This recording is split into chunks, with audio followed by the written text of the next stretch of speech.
Coach, we had Jack Doss on last week, and he said that Wimp Sanderson was the best recruiter he has ever seen. Why couldn't he sign you, John? I know he got you to visit, but he didn't get you. What happened? Well, you know what? We had a really good time, and it was close. We thought about it there for a while, and I don't know. I just had a lot of issues back then. I had some things I had to sort through, and okay, I was kind of already in love with somebody else. So, it's a sad story. It really is. Yeah, well, he said he gave Bobby Lee Hurt a bucket of chicken when he was trying to sign him. Did he do anything like that with you? Maybe he didn't give you a bucket of chicken. Yeah, no, I visited in his home. I visited John's home, on the back of the welcome sign was "Come Again." It's so small. But, yeah, we had a good time there, Coach. I think we did. We had a great time. You called some Alabama games last year, so that's about the most you know about them getting ready for the television games, and of course coaching this year. I'm guessing, saying maybe that they've got more people to select from, more depth. I don't know how good the depth is quite yet. Only seen one game. Kind of analyze your team. Well, I think you're exactly right, Coach. Last year they probably had 3-4 guys that if they didn't play well, it just wasn't a lot of guys to turn to. So all of a sudden your margin of error was much lower. I do think we have a number of guys right now that we can look to, especially in the front court. I think we got 7 players right now for 3 spots. You got Dante Hall, Shannon Hale, Bola, and Jimmy Taylor. When you talk about the 4 and the 5, and that's before you ever talk about trying to play Braxton or Riley Norris or Nick King over there at the power forward spot as well to play small. So I think at the 3, 4, and 5, we're going to get some pretty good play because we just got enough guys there to, if one guy's not having a great night, we can kind of look at somebody else, give us something different to go to. But we've got to be good in the backcourt. That's where we're going to have to really step up and improve and do some of those things. But, I do think overall we've got more people to choose from than maybe they had a year ago. We're talking with John Pelphrey, obviously assistant basketball coach at the University of Alabama. John, I got by to watch practice last year. I did see Nick King. He practiced really well. Of course, when you're on the scout team, you can kind of let it fly because nobody's yelling at you. But talk about he and Corbin Collins. Both of them have played Division I basketball, which I think helps. You guys, they have some experience. But just talk about how they've done and about their games. Yeah, Nick's played a couple of years already at Memphis. He's been in college basketball. He's basically a senior right now in terms of his age and experience, and he's going to have a chance to have a huge impact to our team. He's capable of stretching the defense with his 3-point shooting. He gives us a little bit of versatility in terms of playing what some people might call small, with having him at the power forward spot because he can dribble the basketball. He can be a playmaker of sorts. And he's comfortable playing there. He's done that already. Corbin Collins is a 5th-year grad transfer who's going to come in and give us some options, whether it's a point guard spot or a 2-guard spot. Just a guy who's been through the wars, who understands scouting report, the value to bring it every day, tremendous leadership qualities. He's going to have a chance to have a big impact to our team as well. And the other transfer we have also, Barry's going to have a chance to help us in the front court, the kid Boyd Oleani, and he's been really well coached. He's played at SIU, and those guys know what they're doing up there, and he's really solid. He knows who he is. He's going to rebound that basketball. He's going to be tough and physical, and he's all about Alabama and helping us be as good as we can be. That defensively, I know most pro coaches don't really like to play a lot of zone, but I think it's a place for it at times. Are y'all pretty much got a lot of diversity defensively? You're doing a lot of different things defensively, or are you sticking more with man? Well, probably like most teams, Coach, we played more man. Obviously, some of the things that I've had a chance to be a part of, it was primarily man to man. But you're right. You need to be able to counterpunch. If somebody's got it going against you, you're on the road, you have some foul trouble, whatever the case may be. And we have put a couple of other half-court defenses in, and and everybody's got a 2-3 zone. We've also tried to extend the floor a little bit here, with some full-court pressure and a couple of different looks from that standpoint. So I'm excited to see how we continue to build our package and how our guys, comprehend all this stuff and kind of how our identity as a team continues to develop and what it's going to be like. I've only seen the one practice, and I probably can't tell from that, but it seemed like it's your basketball team that the kids get along well together. I don't know if that's right. I may be right or wrong. If it's wrong, you're not going to say it probably, but they seem to be a basketball team that's for each other, sort of, I thought, in the practice. Coach, I would agree with you. I think we've got a really good chemistry right now, and I think that's something you got to protect. Sometimes it's hard to get that, but when you do get it, you got to take care of it. You got to look after each other. Our guys have had tremendous attitude, and Coach Avery's done a lot of really good things in those respects in terms of providing energy for this program. I think a lot of it has to do with his NBA background of being able to market, sell, and it's just like our fans. We've got an event coming up here, on Friday with tie tip-off, and that's going to be a unique thing for people to come out and be exposed to our basketball team, and he's always doing those things as well with our young men. Whether it's basketball or off the court or getting them involved in community service and helping other people, and certainly talking about the value of when you maybe do a little bit less for somebody else to do more. That's a good thing, and being selfless. And I think that he's really had a huge impact on our guys with that stuff about being a basketball team, because it is a team sport. Nobody can do it on their own. We go a lot farther together than we do, individually.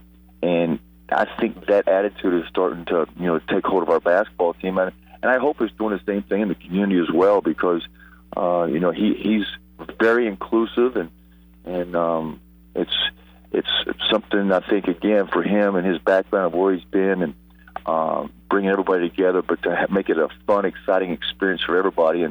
And we've got basketball season coming up, and let's hope that's what it's going to be this year.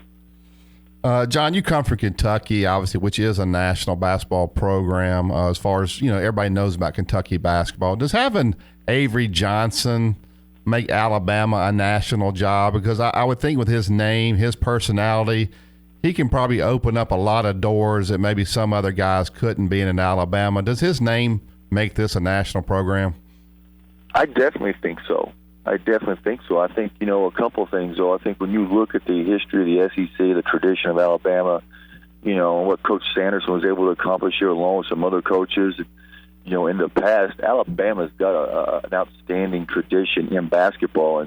But Coach Johnson does. I mean, when you pick the phone up and you call a lot of these young men and you start engaging with their parents or high school coaches or even AU coaches, there's a recognition of him. And, just like probably a lot of us, I know myself included, you're obviously well aware of his career, his accomplishments as a collegiate player, and obviously the longevity and then the quality of his play along with the Spurs and to the level that was at in terms of being a world champion. Then it transitioned into, being a pro coach, and now Alabama did something different.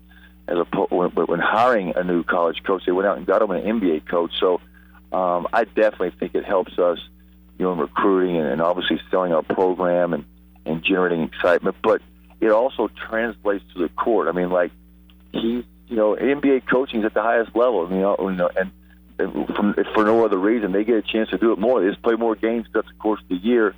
It's been exciting for me to be able to learn from a different basketball perspective, and I know it's been very, very valuable for our guys as well. I want to ask you, too, before I know Dad has another question, but with it being a national, with he being able to open up doors nationally, how do you balance trying to recruit nationally, where you may get some 5-star kids to come in? I know you got to go after them, but making sure you take care of that 5-hour radius as well too. You guys can probably get in doors you haven't been able to get into in a while, maybe at Alabama, because of Avery Johnson. But trying to also balance, is that guy just visiting? Do we really have a chance to get this kid, as opposed to the 5-hour radius of guys that you really got to hone in and get? How do you balance that, John? Well, I think you got to have a philosophy, and you got to understand your wheelhouse. Your wheelhouse meaning what state you're in, what touches your state, your footprint, so to speak. I think it's a philosophy, and obviously understanding that even though you can somebody's talking to you and they think it's fun and exciting, it's a big difference between you getting them and actually getting them to sign and come to your school. So I think, through experience, you find yourselves in situations, and after a few phone calls, certainly after a few encounters, you figure out it becomes pretty clear who you can and who you can't get. Certainly, we want to pay attention to what's going on, nationally, and there always will be an opportunity there sometimes to maybe get somebody like that because of some sort of, relationship, or they come to Alabama, they really like it, or they do it because of Coach Johnson or the style of play, whatever the case may be. That does happen on occasion. But you're exactly right. You're going to have more of an opportunity to sell. Our brand is strong, where it's strong, and understanding those things. And I also think this is very true, especially for this place, this league, is there's a lot of fine talent, in our state, around us, close to us, that we obviously first and foremost need to pay attention to and do a great job. Matt? I can't really read, and you're not going to say anything about it anyway, particularly, but I can't really read the conference very well. I know Kentucky probably, based on the recruiting, is probably the best. You don't have to say that. I can. But as far as below Kentucky, the other 13 schools, it's a little bit difficult for me. Vanderbilt, new coach, Florida, basically a little bit. It's hard for me to really read the league. What do you think? Well, I think A&M's next, Coach. Obviously, Billy Kennedy's been there for a minute, and they do have a really talented group of guys coming back to a team that was obviously outstanding a year ago. I do think Florida, even though it's Michael's second year there, I think that their team was really close, and to have a chance to be in the NCAA tournament last year, they got a lot of really good players back. And I think you start looking at Arkansas and Mississippi State and Auburn, South Carolina. I think there's a lot of these schools that Georgia's another one that they've got some really key personnel in the program that's coming back, and based on the guys they got coming in, how that meshes. I don't think the league was too far off, Coach. From a year ago, having 4 or 5, maybe 6 teams in, because you look at the first teams that were kind of out, they kind of had relatively high seeds in the NIT. So I think that this thing is trending in the right direction. I do believe there's room at the top. So right now with Billy leaving and Coach Stallings leaving, and there's being some movement in the league head coaching wise, there is an opportunity for you to get a couple of guys in your program, for somebody to improve, to get some energy, some passion in your program, where you kind of get up there and kind of park yourself at the top and be in the top 2, 3, 4 teams year in, year out, SEC, the way we did that at Florida.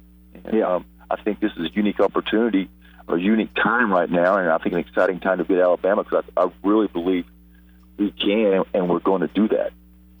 What y'all's plans for this week? I know it's one of the reasons we wanted to have you on as well. Talk a little bit about this week.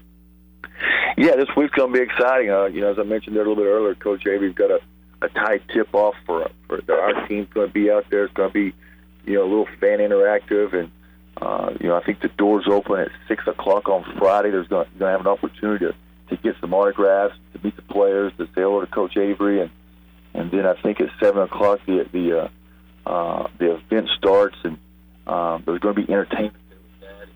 But I think the thing for me, Coach, is it's going to be another opportunity to expose our fans to Coach Avery, to our team, the excitement that he's generating. He's already had an open practice for several, maybe close to 1,000 fans that were there one day, have a chance to actually watch us practice and to watch him interact with our guys. And he's constantly doing stuff like that to build our fan base, or to energize our fan base, and to expose maybe new people who haven't had a chance to be a part of it, whether it's young kids or whatever the case may be.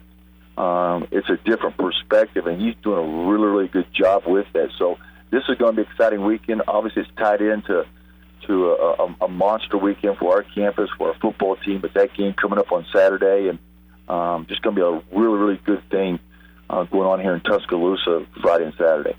John, I have to ask you this before we let you go. Which fans are more passionate, Kentucky basketball or Alabama football? Wow. Have you ever seen anything like this? Well, I'm going to go ahead and say it's Alabama. Are you kidding me, Barry? That's an easy one. I know who's paying my check. There you go. The bills. I got kids, Barry. Come on. There you go. But, you've been on the outside looking in. But what Nick Saban's done here to be in close there watching, that's amazing, isn't it? No, it really is. It's, everybody probably would say, well, whoever's been at Alabama has had success. That's not true. That may be able to be debated, maybe to argue, but I obviously being around, my alma mater and knowing that they've had great coaches there, but it's never easy. It's never easy. I think that's something that maybe people who aren't in the business, they just don't understand how hard it is year in, year out to compete in recruiting, how hard it is year in, year out to sell your philosophy, to get the guys to buy in, and then to get in the field or in the arena, in the court. The ball's got to bounce your way sometimes. There's going to come a couple of times, times throughout the course of the season, no matter what sport it is, where you hope Lady Luck's on your side. And so it is. It's really impressive. It's kind of fun to sit back, to watch, to analyze, and even learn from. So, but it's exciting to be living here too, and to watch this and to be a part of it. Yep, John, we appreciate it. We look forward to seeing you throughout the season, and hopefully you guys will have a great turnout on Friday night. No problem, guys.